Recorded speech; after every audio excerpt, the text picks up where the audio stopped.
이사야 59장, 56장 9절에서 12절까지 한 절씩 교독하겠습니다. 들의 모든 짐승들아, 숲 가운데의 모든 짐승들아 와서 먹으라. 이스라엘의 파수꾼들은 맹인이요 다 무지하며 벙어리 개들이라. 짖지 못하며 다 꿈꾸는 자들이요 누워 있는 자들이요 잠자기를 좋아하는 자들이니. 이 개들은 탐욕이 심하여 족한 줄을 알지 못하는 자들이요 그들은 몰지각한 목자들이라. 다 제 길로 돌아가며 사람마다 자기 이익만 추구하며. 오라, 내가 포도주를 가져오리라. 우리가 독주를 잔뜩 마시자. 내일도 오늘같이 크게 넘치리라 하느니라. 아멘.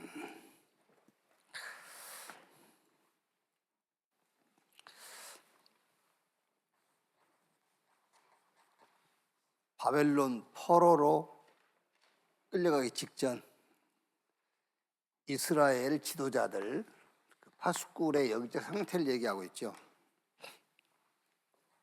그래서 파수꾼의 망대.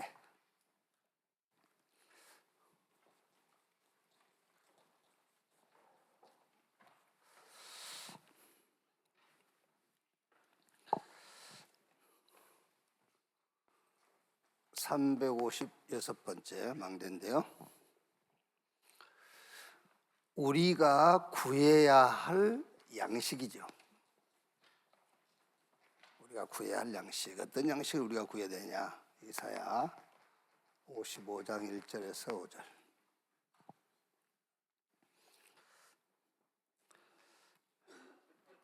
1절 2절 보면은 오라 너희의 모두 목마른 자들아 물로 나오라. 돈 없는 자도 오라. 너희는 와서 사 먹되 돈 없이 값 없이 와서 포도주와 제철을 사라. 너희가 어찌하여 양식이 아닌 것을 위하여 은을 달아주며 배부르게 하지 못할 것을 위하여 수고하느냐. 유다 왕국이 그동안 양식이 아닌 것과 배부르지 못한 거기에 대한 값을 치른 결과죠. 결과. 그 결과로 성전은 불타버리고 성전의 기물들은 다 바벨론이 약탈해 가버렸죠. 히스기야 왕은 두 눈이 뽑혀서 고관 대작들과 함께 포로로 끌려갔어요. 이게 뭐냐면은 배부르지 못한 양식을 위해서 수고한 결과예요. 그게요. 우리는 뭘 구할 거냐 그 말이죠.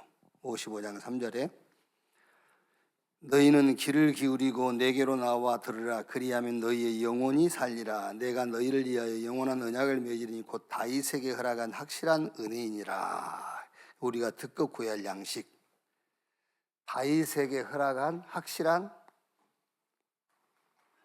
언약을 구해라 했어요. 그래서 마태복음 1장 1절 보면은 아브라함과 다윗의 자손 예수 그리스도의 세계라 그랬죠. 우리가 구할 양식이 뭐냐? 그게 바로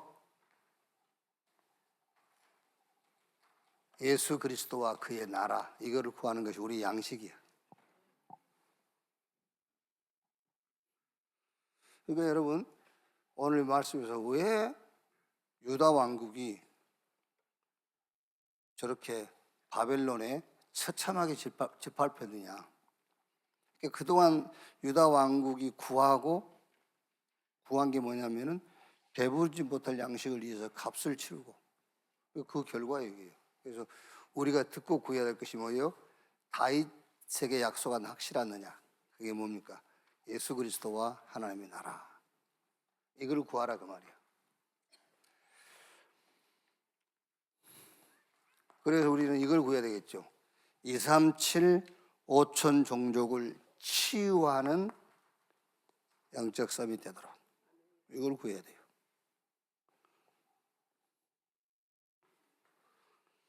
만민 앞에 증인으로 설 걸. 이게 우리가 구할 뭐요? 양식이에요. 이게 그걸 양식, 영적 양식을 구해라 그 말이에요. 357번째.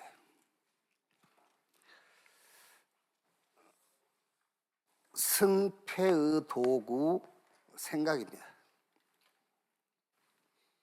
이사야 55장 6절에서 9절이죠. 우리가 가끔 생각대로 안 되네 그럴 때 있죠. 생각대로 잘 안 되네. 그게 무슨 말이냐면 내 생각보다 더 높은 생각이 있다 그 말이에요. 그러니까 우리가 내 생각도 왜 안 되지? 우리 생각보다 더 높고 앞서가는 하나님의 생각이 있기 때문에 그래요. 하나님의 생각은 우리의 생각을 제지하기도 하고 어쩔 때는 그 하나님의 생각이 우리의 생각과 부딪히기도 하고요. 그리고 하나님 우리의 생각을 꺾어버리기도 하고 그러죠. 그러니까 이제 우리는 어떤 결과죠, 결과. 이런 결과를 통해서 우리의 생각보다 하나님의 생각이 높음을 체험하게 돼요. 어떤 결과를 놓고요. 그게 이제 욥기 23장 10절에서 14절 욥의 고백 속에 나와 있잖아요.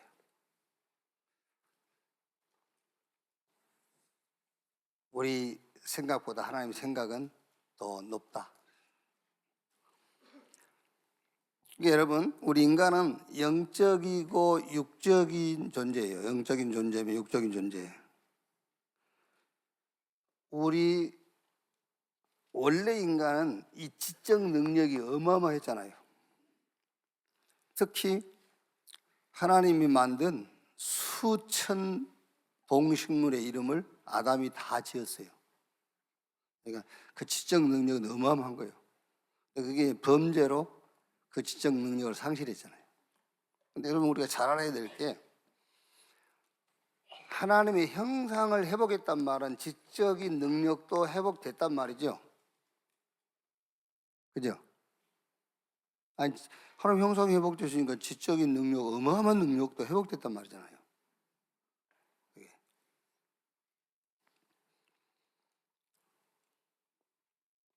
근데 이제 어떤 사람들이 뭐 자신 있게 얘기하지 않습니까? 뭐 우리 사람이 살면서 뇌의 그 잠재력을 어떤 사람은 10% 정도밖에 쓰지 못한다. 어떤 사람은 뭐 3%, 아인슈타인이 3% 쓰고 갔다. 뭐에 근거해서 그렇게 확실하게 얘기하는지 모르겠어요. 지적 능력을 뭐에 기준해서 측정합니까 우리가? 그죠? 근데 이제 막 학자들이 막 자신 있게 얘기하더라고요. 10% 쓰고 갔다, 뭐 3% 쓰고 갔다. 이렇게.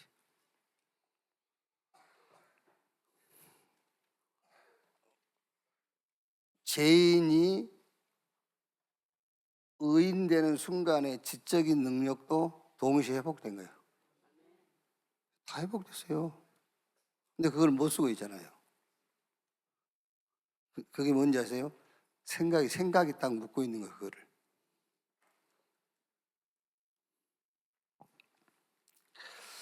그러니까 우리의 상실된 지적 능력을 회복시키는 길이 바로 내 생각을 하나님의 말씀에 복종시켜버린 거예요. 아시겠죠? 어려울 거 없다니까요. 그러니까 지금 여러분 그 레피림 운동 그게 명상 운동 그게 뭔지 압니까? 인간의 잠재력은 어마어마하다. 자아를 개발해라 그거잖아요. 지금. 자아 개발해. 너를 찾아. 그 요 얘기하고 있는 거예요. 찾을 수 있습니까? 못 찾지. 하나님만 대적하는 거지. 그러니까 그리스도 안에서 회복됐는데 그 회복된 지적인 능력을 100% 사용할 수 있는 게 뭔지 아십니까? 내 생각을 하나님 말씀에 복종시켜 버리는 것이 이 어마어마한 지적 능력을 100% 내가 쓸 수 있는 거예요. 이해 안 되세요? 내 생각만 없어지면 돼요. 내 생각만 없어지면 창조의 능력이 나타나는 거예요. 지적 능력을 완전히 회복해 버린 거예요. 그게요. 고린도후서 10장 4절 5절. 맨날 3%밖에 못 쓰고 간다. 10%밖에 못 쓰고 간다. 그 말로 각인돼 있어서 그러는 거예요. 지금 여러분이. 그 틀린 말에 각인돼 있어가지고. 그렇죠. 맨날 0.3%밖에 못 쓰고 가, 10%밖에 못 쓰고 가. 거기에 딱 각인돼 있어가지고. 아닙니다, 여러분. 100% 쓸 수 있는 그 답을 얘기했잖아요. 우리의 모든 생각을 주의 말씀 앞에 복종시켜 버리면은 하나님의 생각이 곧 우리 인간의 지적 능력을 100% 쓰게 되는 거예요. 생각이 문제예요, 그러니까. 하나님의 생각 이게 하나님의 생각이 곧 창조의 지적 능력이라니까요. 우리 생각 가지고는 창조의 역사를 일으킬 수가 없어요. 하나님의 생각이 창조의 지적 능력입니다. 그럼 이거는 이제 숙제라기보다는 내가 받을 응답입니다. 하나님의 생각과 내 생각은 무엇에서 다른가? 그걸 찾아야 되잖아요. 하나님의 생각과 내 생각은 무엇에서 다르냐 말이에요. 주로 우리는 어떤 사고, 사건, 여기서 내 생각하는 생각이 다르죠. 그렇지 않습니까? 어떤 일을 할 때, 사람에 대한 생각할 때, 하나님의 생각과 내 생각이 달라요. 여기서 창조의 능력을 제재시켜버리는 거예요, 이게. 꼭 기억하셔야 돼요, 여러분. 원래 인간에게 준 어마어마한 지적 능력, 구원받는 순간에 회복된 거예요. 근데 우리가 왜 못 쓰냐? 생각 때문에. 그래서 내 생각을 하나님 말씀 앞에 복종시켜버려라. 그게 곧 원래 인간에게 주신 어마어마한 지적 능력, 그 창조의 능력, 그거를 100% 쓸 수 있는 것이다.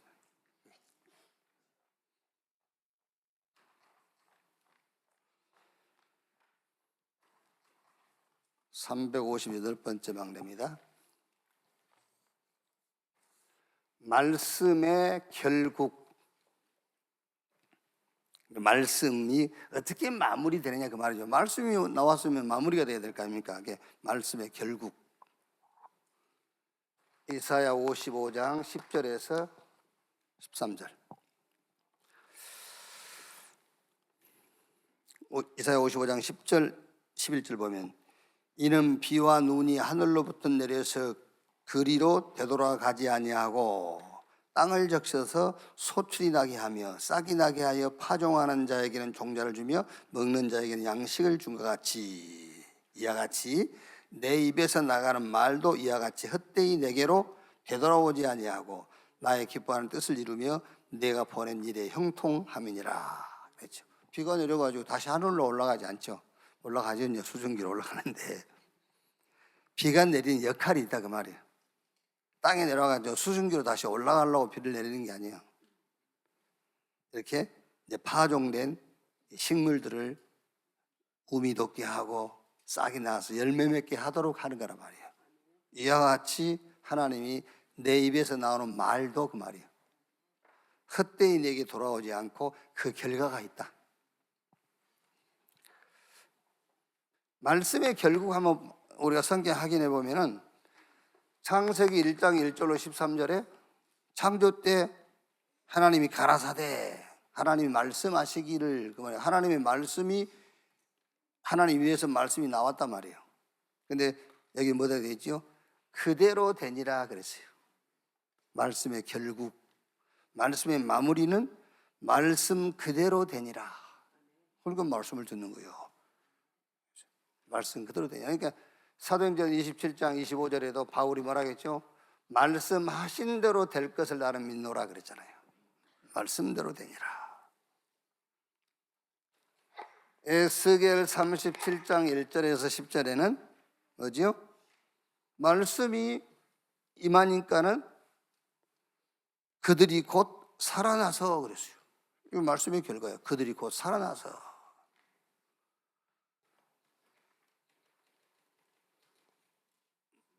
그렇죠. 말씀 듣고 죽는 사람도 있고 말씀 듣고 살아나는 사람도 있잖아요. 그게 죽은 영혼에는 말씀이 임하면 죽어요. 살아있는 영에는 말씀이 임하면 살아나는 거예요. 이사야 40장 8절에 푸른 마르고 꽃은 시들 여호와의 말씀은 영원히 서리라. 말씀의 결국, 말씀의 결과. 요한복음 1장 3절에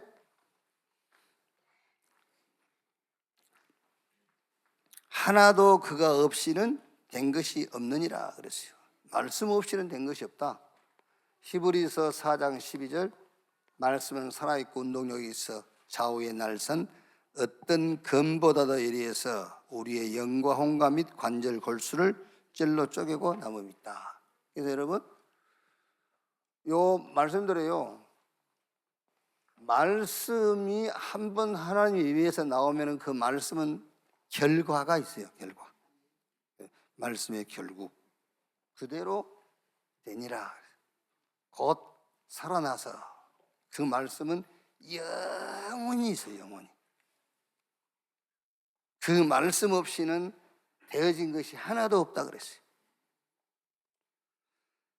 자, 그러면 요 하나님의 말씀을 가진 자를 남은 자라고 하는 거예요.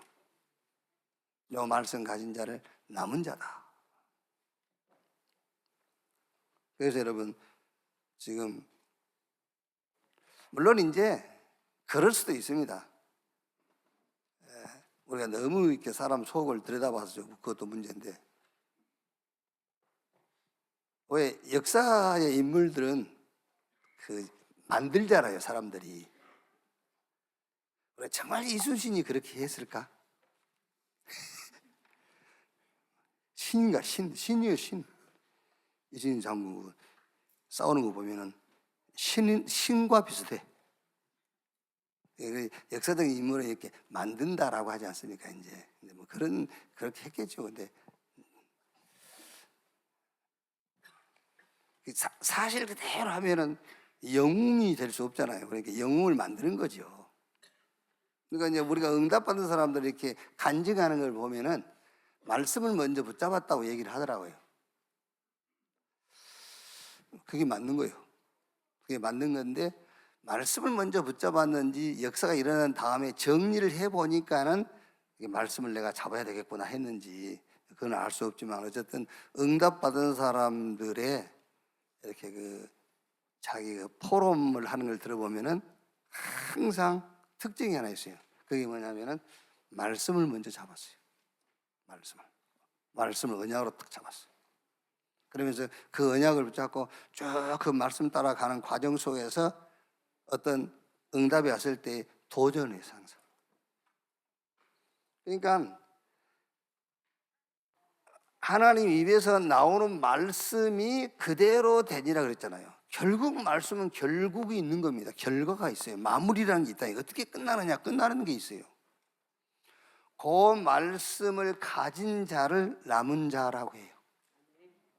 그래서 여러분들이 여러분 자녀를 키우고 렘넌트를 키울 때도 너는 남은 자야, 렘넌트야 그렇게만 하지 말고 뭔가 그 남은 자 렘넌트의 그 내용의 말씀을 하나씩 딱 붙잡도록 해야 돼요. 남은 자 렘넌트는 메시지가 아니에요. 그죠? 그러니까 역사적으로 어떤 배경을 가지고 말씀을 하나 딱 잡을 수 있도록 도와줘야 된다니까. 그래서 이게 남은 자 딱 이렇게 해요. 말씀을 가진 자. 이 말씀을 가지고 말씀의 흐름을 따라가는 것이 남은 자의 여정이에요. 여정, 말씀이 없으면 어떻게 여정을 갑니까? 못 가지. 그죠? 아니, 한번 생각해 보라니까. 이거 맨날 주일날 8시에 나와서 8시 그 시간에 앉아있다 생각하지 말고 한번 생각을 해봐. 내가 왜 이 세계복음화 여정을 못 가지? 당연하지. 말씀이 없는데. 말씀이 있어야 그 말씀의 흐름을 따라가는 것이 여정이라니까. 그게 순례자의 길이에요. 그런데 말씀이 잡은 게 없는데 어떻게 여정을 갑니까? 못 가지. 남 가는 거 구경이나 하고 있는 거지. 예. 말씀은 그대로 되니라 그랬어요. 말씀 가진 자가 남은 자. 말씀의 흐름을 따라가는 것이 남은 자의 여정. 그게 순례자의 길. 그리고 그 말씀 성취가 되는 자리가 있어요, 여러분. 그걸 보고 남은 자의 이정표라고 하는 겁니다. 반드시 말씀이 성취되는 자리가 있어요. 그걸 보고 가는 겁니다. 이정표요. 말씀의 결국을 아는 자를 보고 237 치유 서밋의 주역이다라고 합니다.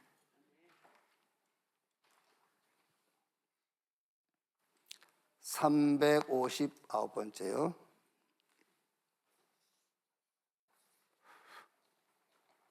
여기서 저는 이방인의 뜰 이렇게 제목을 잡았어요. 이방인의 뜰. 이사야 56장 1절에서 8절.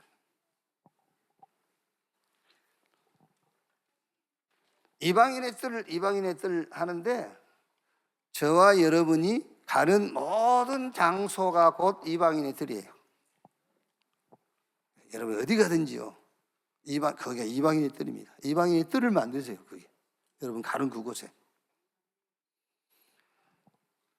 그래서 물론 여러분 우리도 그 집회에 이렇게 가면은 다른 사람하고는 점심 먹으러 간 적이 거의 없어요. 늘 같은 사람하고 와요. 왜? 뭐 모처럼 한 끼 먹은데 이렇게 막 경계하면서 먹을 필요는 없잖아요. 편안하게 먹어야 되니까. 편하게 먹어야 되니까 친한 사람하고 같이 가서 먹어요. 근데 사실은 그러면 안 돼. 안 친한 사람하고 점심 식사를 약속을 하고, 그렇죠? 모처럼 같이 식사하자. 그럼 그 사람 교회 형편 얘기도 들어보고, 그렇죠? 그 사람이 미션도 한번 무슨 미션을 갖고 있는지 들어보고, 그게 맞잖아요. 맨날 같이 어울리는 목사님들하고만 식사로 가니까 맨날 그 말이고 별로 응답도 못 받아요. 불평도 하고. 여러분 이제 처음 만난 목사님과 같이 식사하면서 내가 불평하겠어요? 알지? 네, 그게 잘 안 되더라니까. 이방인의 뜰. 그런 생각이라도 하고 있으면 그것도 응답이요. 그렇구나 이렇게. 여러분이 가는 모든 것을 이방인의 뜰을 만들세요. 이방인의 뜰을. 어떻게 만드냐?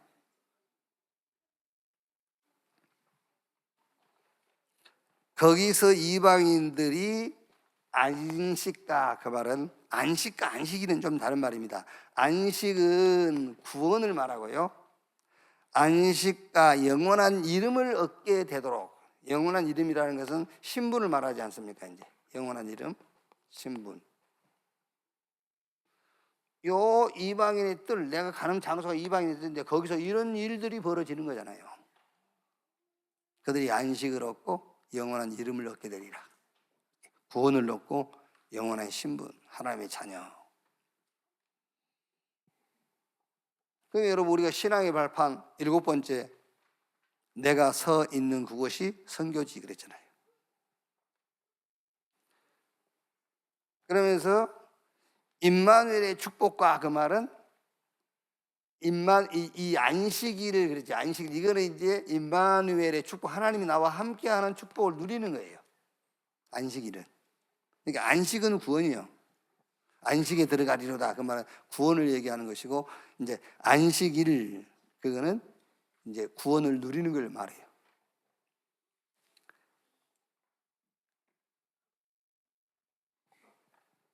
그러면서 그리스도의 희생의 비밀이 그들의 기도가 될 것이요.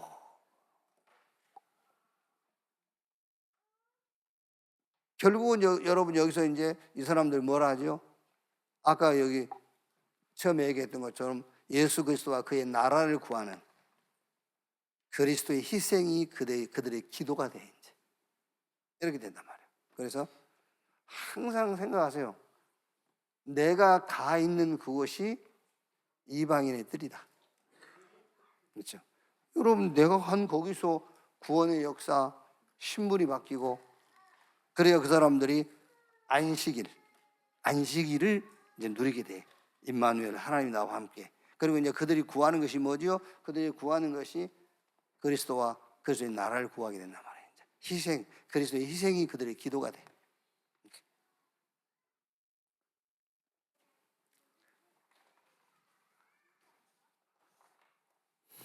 오늘 본문이죠. 파수꾼의 망대. 바벨론 포로 직전 이스라엘 지도자들의 영적인 상태죠. 영적인 상태를 이제 표현한 거죠. 56장 10절에요. 이스라엘의 파수꾼들은 맹인이요 다 무지하며 벙어리. 이 파수꾼이 우리 맹인이라고 한번 생각해 보세요. 어떻게 되겠는지. 벙어리 개들이다. 짖지 못하고. 도둑놈이 들어와서 다 훔쳐가겠죠.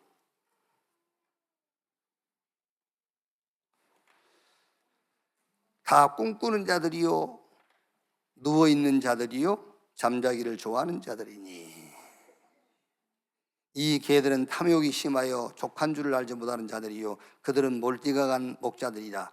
다 제 길로 돌아가며 사람마다 자기 이익만 추구하며 오라 내가 포도주를 가져오리라. 우리가 독주를 잔뜩 마시자. 내일도 오늘같이 크게 넘치리라 하느니라. 그러니까 그때 이제 포로로 끌려가기 직전에 이스라엘의 영적인 상태를 얘기하는 거죠. 보지 못한 맹인, 무지하며 몰지각한, 상식 밖의 그런 사람들이란 말이죠. 짓지 못하는 게 탐욕과 개인의 이익만 쫓는 자, 안일함을 구하는 자.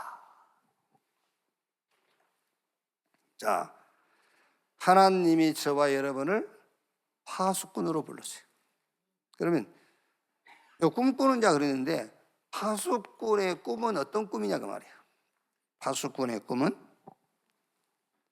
잘 살고 일이 잘 풀리는 그런 꿈을 꾸는 게 아니에요. 그러니까 늘 우리 그런 꿈 꾸잖아요. 잘 살고 일이 잘 풀리고 오복을 받고 오복. 어제 유 목사님 그 산업성교입니까? 렘넌트 메시지 때 세상 사람들이 복, 오복 적어놓으세요 여러분. 일이 잘 되고 일이 잘 풀리는 꿈을 꾸지 말자. 우리는 그 꿈 꾸잖아. 일이 잘 풀리는 꿈, 만사 형통하고. 그러니까 다 맞는 말이에요. 성경에 만사 형통한다고 그랬잖아요. 근데 형통의 내용이 다른 거예요. 근데 우리는 일반적으로 우리가 세상에서 하나님 없이 살던 그 내용을 성경 단어에 다 끌고 들어온단 말이에요. 복, 그것도 우리가 복 받아요. 그러면 복을 안 받을 겁니까? 복 받아야지. 근데 복의 내용이 다른 거지. 형통해야지. 그럼 우리가 하는 일마다 안 되면 좋겠어요? 형통해야지. 근데 형통의 내용이 다른 거예요. 그래서 DNA가 바뀌어야지. DNA가 안 바뀌는 이상 그것도 안 바뀌는 겁니다, 여러분.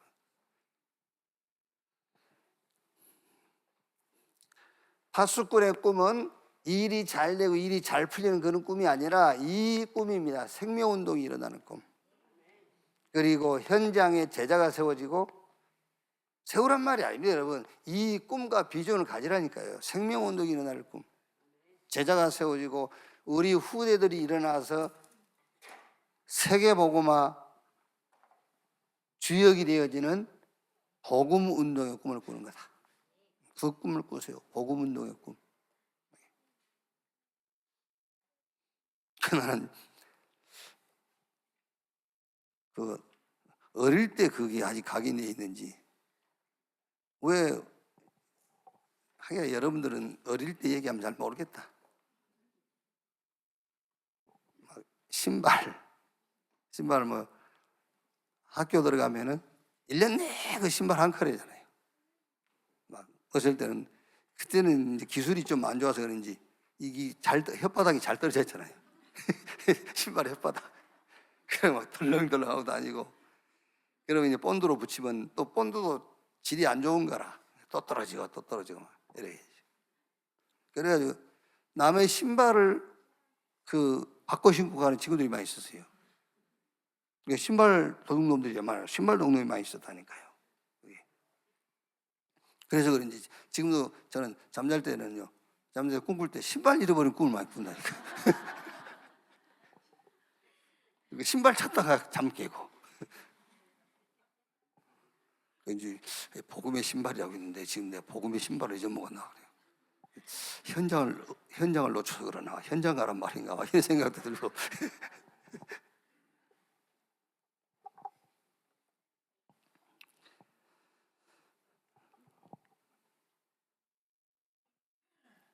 자, 파수꾼이 하는 일입니다. 저와 여러분들이 하는 모든 일의 목적은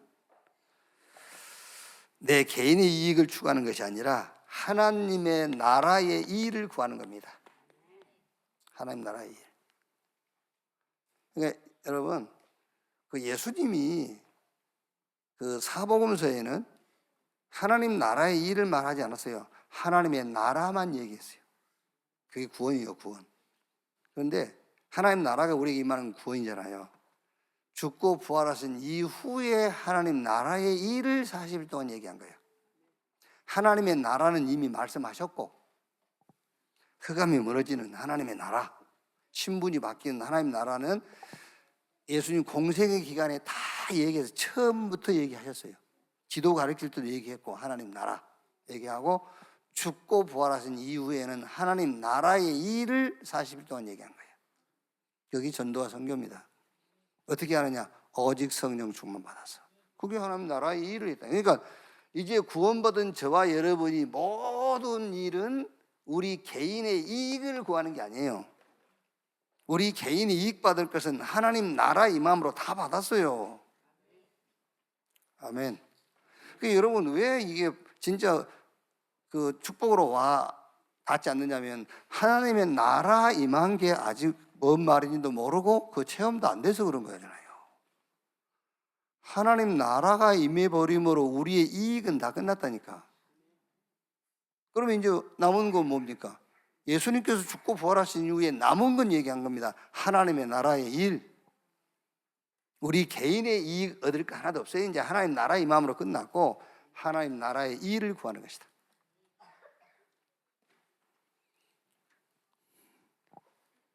파수꾼의 자세. 이제 파수꾼의 자세는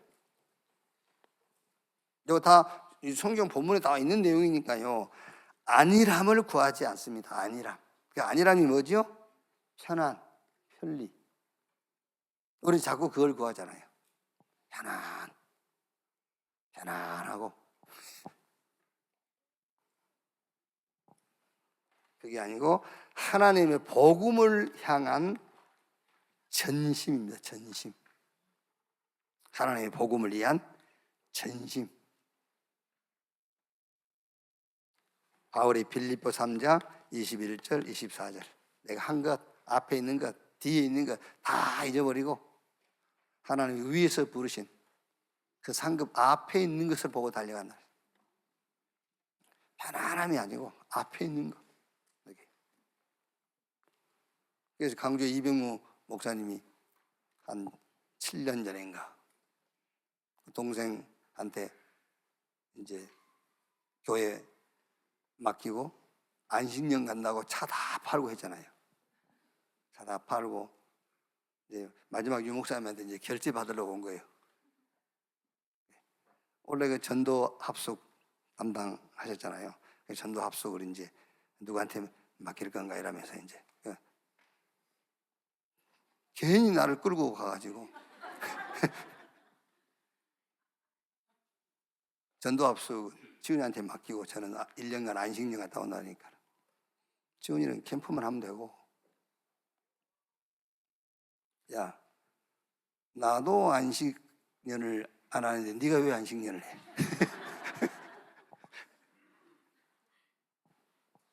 차 다 팔았는데 다시 차 사고 해다니. 어쩌면 여러분 이제 우리가 이거를 구하겠죠. 안일함, 편안함, 좀 편리함 이런 거. 어제 제가 약간 이렇게 금요일부터 감기 기운이 와가지고 집에 어느 분이 감기 걸리셔가지고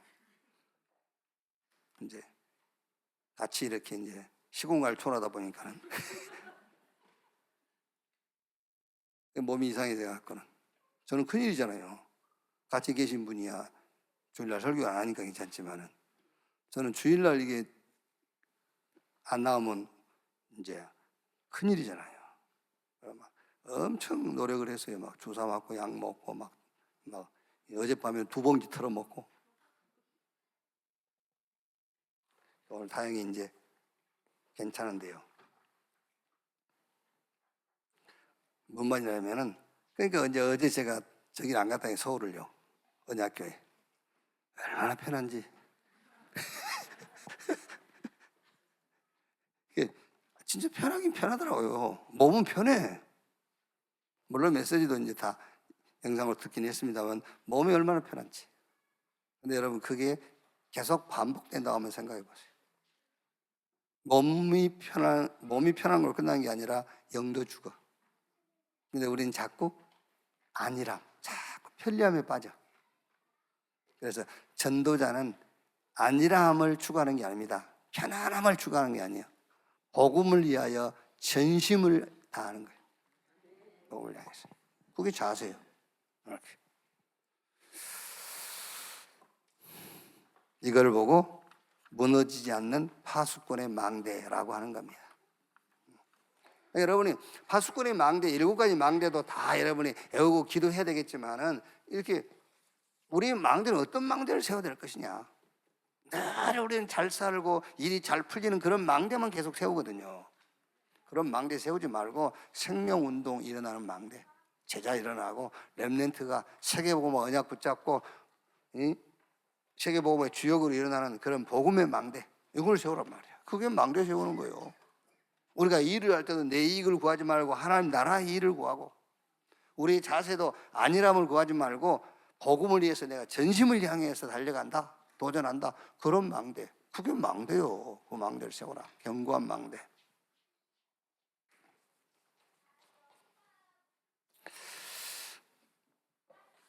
여기서 361번째 망대인데, 여기는 하나님의 동기, 하나님의 동기. 예사야 57장 1절에서 2절이죠. 여기 이제 내용 보면은요, 사람들은 악을 행한 자가 어려움을 당하면 뭐라 하죠? 악을 행한 자가, 막 이렇게 악한 자가 어려움을 당하면은 당연한 거라고 생각하죠. 당연하지 뭐. 그리고 선을 베푼 자가 어려움을 당하면 의하게 생각해요. 왜 저런 사람, 저 사람 참 사람 법도 없이 살 수 있는 사람인데 왜 저럴까? 이렇게 의하게 생각하죠. 그런데 오늘 말씀해요. 57장 1절, 의인이 죽을지라도 마음에 두는 자가 없고 진실한 이들이 거두감을 당할지라도 깨닫는 자가 없도다. 그렇죠? 사람들은 되게 일반적으로는 그러지 않습니까? 좀 악한 사람이 어려움 당하면 그래 당연하지, 고소하다 막 이러잖아요. 그리고 이제 좀 이렇게 선을 베푼 자비로운 사람이 어려움 당하면 저 사람 왜 저러지? 법 없이 살 수 있는 사람인데. 근데 오늘 하나님은 성경이 뭐라고 하냐면요, 의인이 죽고 진실한 이가 거두감을 당하여도 깨닫는 자가 없도다. 무슨 말이냐면, 이게 하나님의 동기는 악을 행함과 선을 베품에 있는 것이 아니다 그 말이에요. 하나님의 동기는 죄인을 구원하는 데 있어요. 여기서 여러분 언론 이게 되세요? 잘 안 될 건데 이게 지금 이게 안 될 건데, 사람들은 악을 행하는 사람이 어려움 겪으면은 잘 됐다.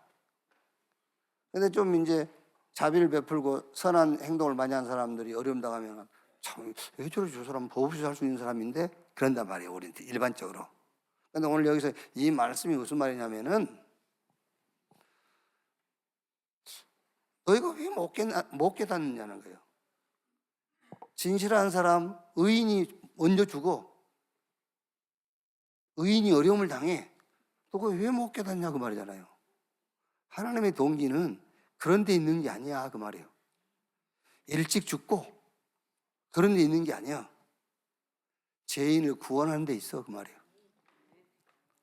근데 우리는 늘 관심이 그거잖아요. 오래 살고. 그게.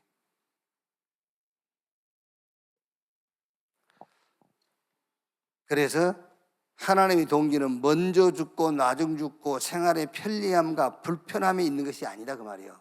영원 구원에 있다, 하나님의 동기는. 아시겠죠? 왜 이렇게 누구도 깨달음이 없냐? 아니 악인도 선인도 누가 먼저 죽고 나중에 죽고 그런 질서가 없지 않냐. 의인이 편리하고 악인은 불편하고 그렇지 않지 않냐. 그러면서 여기 뭐라고 말합니까? 의인이 죽고 진실한 이들이 먼저 거두감을 당하고 하는데 너가 왜 깨달음이 없냐? 원래 우리식으로 하면은 의인은 죽으면 안 되잖아요. 그렇죠? 그리고 진실한 이들은 이게 먼저 죽으면 안 되고, 근데 이 사람들이 먼저 죽고 부름을 당하고 그래. 왜 그렇게 깨달음이 없냐고 말이야. 하나님은 먼저 죽고 나중 죽고 편리하고 불편하고 그런 데 동기가 있는 게 아니다. 하나님은 오직 영원 구원의 동기가 있는 것이다. 그 얘기를 하는 거예요.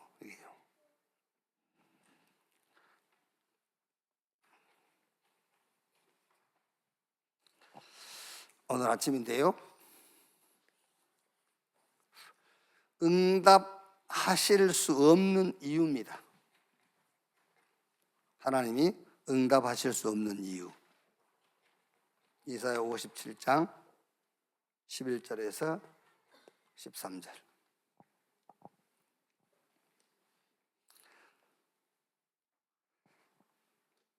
자, 무슨 말이냐면 여러분, 하나님이 응답하실 수 없는 가장 큰 이유가 그게 두 주인, 두 마음을 품고 있다는 거예요. 이게 가장 큰 이유예요. 자, 예를 들어서 여러분이 A라는 사람도 의지하고 B라는 사람도 의지한다고 합시다. 그러면은 A가 말 들어줄 수도 없고 B가 들어줄 수도 없어요. 그렇죠? 아니, 두 주인을 섬기고 있는데 어떻게 누가 응답해 주겠습니까? A, B를 둘을 섬기고 있는데 B가 능력에서 응답했다 합시다. A가 해줬다 할 거 아니에요. 그러니까 B도 안 해주는 거예요. 저 A를 의지하는데 내가 왜 해줘? 저 B를 의지하고 있는데 내가 왜 해줘? 하나님이 응답하시지 않는 가장 큰 이유, 두 주인, 두 마음을 품고 있어. 그게 하나님 응답하지 않으시는 가장 큰 이유예요, 그게. 그러니까 이스라엘이 고통 속에서 부르짖는데도 침묵하시는 이유를 이스라엘은 전혀 몰랐어요. 막 저들이 고통 속에서 하나님께 부르짖는 하나님께서 응답하지 않고 침묵하시는 이유를 몰랐다니까. 그러니까 이스라엘은 주변 강대국들이 두려운 겁니다. 주변 강대국들이 두렵고 무서워서 여호와 하나님을 섬기는 겁니다, 이스라엘이. 그러니까 이스라엘이 우상 섬겼을 때 하나님 안 섬기는 게 아니에요. 그들은 어쩔 수 없이라기보다는 원래 그들은 하나님의 백성이라는 그들은 알고 있어요. 그래서 하나님은 기본적으로 섬기는 겁니다. 섬기는 건데 강대국들이 두려워서 강대국이 섬기는 신을 같이 섬기는 거예요. 그러니까 그 강대국을 의지한단 말은 강대국을 의지한다는 의미가 아니에요. 왜 하나님이 애굽을 의지하지 말라냐면 애굽을 의지했을 때 애굽의 신을 같이 섬기는 거예요. 그러니까 내가 바벨론에 소속이 됐다 했을 때는 바벨론에 소속만 된 게 아니에요. 바벨론의 신을 같이 섬기는 거예요. 그래서 바벨론으로 포로로 끌려가 가지고 두랄 평지에 금신상 세워놓고 그걸 섬기라고 하는 거예요. 그러니까 애굽이 두렵고 바벨론이 두려워서 그 강대국들을 의지한단 말은 그들이 섬기는 신도 같이 섬긴다는 말이에요. 그러니까 하나님께서 이스라엘이 고통 중에 부르짖는데도 응답할 수 없는 이유인 겁니다. 그게 두 주인을 섬기고 있다는 거예요. 사무엘상 7장 3절 4절. 왜 블레셋이 그렇게도 이스라엘 공격하는데 하나님이 응답 못 하시죠? 사무엘이 얘기했잖아요. 너희 속에 우상 버리라. 아스다롯. 그게 말하자면 블레셋이 섬기는 신을 같이 섬기고 있는 거예요. 왜? 블레셋이 두려워서. 열왕기하 19장 21절. 아세라 또 그 아세라와 누구지? 850명. 응? 아세라 신가 누구야? 두 개 또 있잖아. 응? 발인가? 하여튼 850명 합쳐서. 그런데도 하나님이 응답을 안 하시잖아요. 완전한 우상청제 돼버리고 비가 3년 6개월 동안 안 오는데도. 그러니까 엘리야가 뭐랍니까? 엘리야가 19장 21절. 바알이 하나님이면 바알을 섬기고 여호와가 하나님이 여호와를 섬기라. 왜 왔다 갔다 하냐? 그러니까 지금 3년 6개월 동안 비가 오지 않는데도 하나님이 응답 안 하시는 이유가 있다니까. 응답을 안 하신 게 아니라 못 하시는 거예요. 바알도 섬기고 있지, 여호와도 섬기고 있지. 두 마음, 두 주인. 마태복음 6장 9절에서 6장 19절에서 24절. 물질과 하나님 둘을 같이 섬길 수 없다 그랬어요. 두 주인을 섬길 수 없느니라. 야고보서 1장 5절 8절. 네, 지혜가 부족하냐? 하나님께 구해라. 그러면서 7절 8절에 말하겠죠. 구하여도 얻지 못하면 너희가 정력에 쓰려고 잘못 구하며. 이런 사람은 마음에 정함이 없다. 두 마음을 품어 모든 일이 정함이 없는 자니라. 잘 적용하세요, 여러분. 왜 하나님은 응답을 하지 않으실까? 두 마음, 두 주인을 섬기고 있는 거예요, 지금. 두 마음을 품고 두 주인을 섬기고 있어요. 여호와 하나님 외에 그 어떤 것도 우리에게는 두려움과 경배의 대상이 될 수가 없습니다. 어떤 능력도 어떤 힘도 세상을 우리가 정복할 도구로 주신 거지 그거를 섬기라고 준 게 아니에요.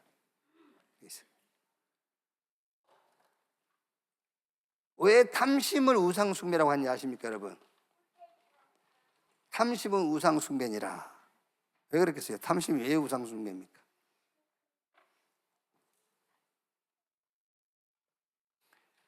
이미 여러분 욕심이라는 거, 욕심이 이제 탐심이, 욕심이라는 것은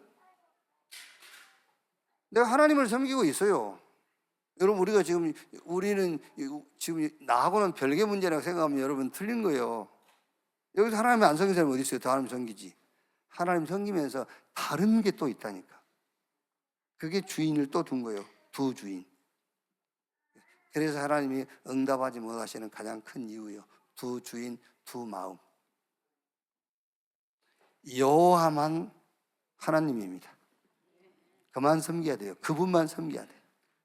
그래서 다른 모든 것들을 그분을 섬기는 도구인 것이지 우리에게 섬김받아야 될 그런 대상이 아니라니까요. 어떤 것도 여호와만 섬기는 데 필요한 도구에 불과해요. 근데 그 도구를 섬기면 되겠습니까, 우리가?